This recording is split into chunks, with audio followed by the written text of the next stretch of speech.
ನನ್ನ ಮಾಲೂರು ತಾಲೂಕಿನ ಜನತೆಗೆ ಮತ್ತೆ ನನ್ನ ಪಕ್ಷದ ಎಲ್ಲ ನನ್ನ ಬಂಧುಗಳಿಗೆ ನಾನು ಇವತ್ತು ಧನ್ಯವಾದಗಳನ್ನು ಹೇಳಬೇಕಾಗ್ತದೆ. ಏನು ನನ್ನ 2ನೇ ಅವಧಿಗೆ ಶಾಸಕನಾಗಿ ಮಾಡಿದಾದ ಮೇಲೆ ನಾನು 248 ಓಟಲ್ಲಿ ಡಿಕ್ಲೇರ್ ಆದರೂ ಸಹಿತ MLA ಅಂತ ನನಗೆ ಬಿಜೆಪಿ ಅಭ್ಯರ್ಥಿ ಕೋರ್ಟ್ಗೆ ಹೋಗಿ ಕೋರ್ಟಲ್ಲಿ ನಾನು 2.5 ವರ್ಷ, ಅದು ಹೈಕೋರ್ಟ್ ಆಗಿರ್ಬೋದು, ಸುಪ್ರೀಂ ಕೋರ್ಟ್ ಆಗಿರ್ಬೋದು, ತುಂಬ ನೋವು ತಿಂದಿದ್ದು ಕೂಡ ನಾನು.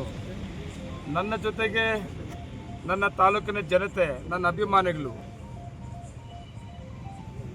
ಮತ್ತೆ ನನ್ನ ಪಕ್ಷದ ಎಲ್ಲ ಮುಖಂಡರುಗಳು, ನನ್ನ ಕುಟುಂಬ 2ನೇ ಅವಧಿಗೆ ಶಾಸಕರಾದ ಮೇಲೆ ಸರ್ಕಾರ ಇದೆ, ತಾಲೂಕಿನ ಅಭಿವೃದ್ಧಿಗೆ ಅವಕಾಶ ತಗೊಳ್ಳೋಣ ಅಂತಿದ್ರೆ ಎದ್ರೆ ಕೂತ್ರೆ ಪ್ರತಿದಿನ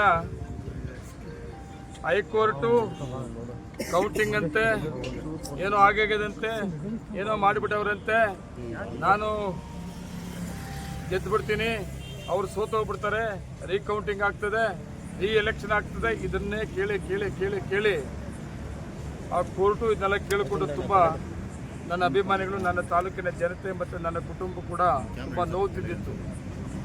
ಆದರೆ ಸುಪ್ರೀಂ ಕೋರ್ಟು ನ್ಯಾಯಾಲಯ ಒಂದು ಆದೇಶ ಕೊಟ್ಟಾದ ಮೇಲೆ ಇವತ್ತೇನು ರೀಕೌಂಟಿಂಗ್ ಮಾಡಬೇಕು ಅಂತೇಳಿ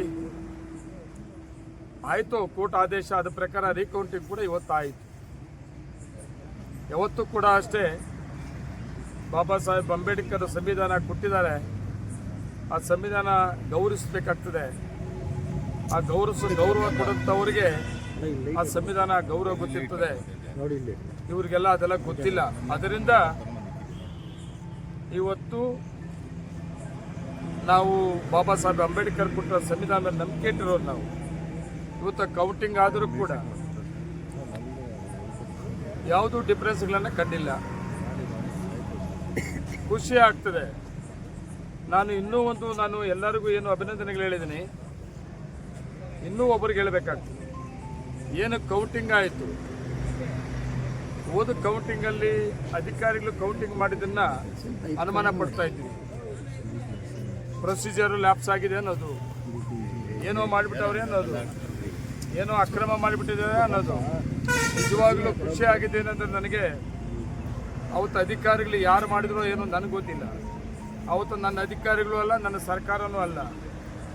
ಯಾವುದೇ ಸರ್ಕಾರ ಇರಲಿ, ಯಾವುದೇ ಅಧಿಕಾರಿಗಳಿರಲಿ, ಅವರ ಕೆಲಸವನ್ನು ತುಂಬ ಜವಾಬ್ದಾರಿಯುತವಾಗಿ ಮಾಡಿರೋದ್ರಿಂದ ಇವತ್ತು ಮುಖಭಂಗ ಆಗಿದೆ ಅವರಿಗೆ. ನಾನೇನು 2.5 ವರ್ಷ ನೋವು ತಿಂದಿದ್ದೆ, ನನ್ನ ಕಾರ್ಯಕರ್ತರು, ನನ್ನ ಕುಟುಂಬ ನೋವು ತಿಂದಿತ್ತು. ಇವತ್ತು ನನಗೆ ನ್ಯಾಯ ದೊರಕಿದೆ, ನ್ಯಾಯಾಲಯದಿಂದ ನ್ಯಾಯ ದೊರಕಿದೆ. ಅದೇನೇ ಆದರೂ ಕೂಡ ಮಾಲೂರು ತಾಲೂಕಿನ ಇತಿಹಾಸ ನಾನು ಮತ್ತೆ ಹೇಳ್ತಾ ಇದ್ದೆ. ಇದು ಮಾಲೂರು ತಾಲೂಕಲ್ಲಿ ಮೊಟ್ಟ ಮೊದಲ ಇತಿಹಾಸ ಇದೆ. ಮಾಲೂರು ತಾಲೂಕಲ್ಲಿ ಎಲೆಕ್ಷನ್ ಆದಮೇಲೆ ಗೌರವವಾಗಿ ಎಲ್ಲರೂ ಒಟ್ಟಿಗೆ ಇರೋಂಥ ತಾಲೂಕಿದು. ಏನು ಮಾಡ್ತೀರಿ, ನಾವು ಮಾಡಿದಂಥ ತಪ್ಪನ್ನು ಹಿರಿಯರು ಹೇಳ್ತಾರೆ, ನೀನು ಮಾಡಿದ್ದು ನೀನೇ ಉಣ್ಣಪ್ಪ ಅಂತ. ಉಂಡಿದ್ದು ಆಯಿತು, ನೋವು ತಿಂದಿದ್ದು ಆಯಿತು.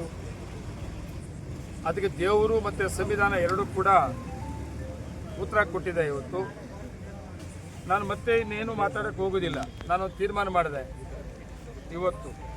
ಈಗ ಕೌಂಟಿಂಗ್ ಆದಮೇಲೆ ನ್ಯಾಯ ನಮ್ಮ ಪರವಾಗಿದೆ ಅಂತ ಗೊತ್ತಾದ ಮೇಲೆ ಇಷ್ಟು ದಿವಸ 2.5 ವರ್ಷ ಕೋರ್ಟ್ಗಳ ಜೊತೆಗೆ ವೈಯಕ್ತಿಕ ಮಾತಾಡುತ್ತವುದು, ಎದ್ರೆ ಕೂತ್ರೆ ಇದನ್ನೇ ಕೇಳ್ಕೊಂಡು ಬರ್ತಾ ಇದ್ದೆ ನಾನು. ಅಕ್ರಮ ಮಾಡಿಬಿಟ್ಟವ್ರೆ, ಮತ್ತೆ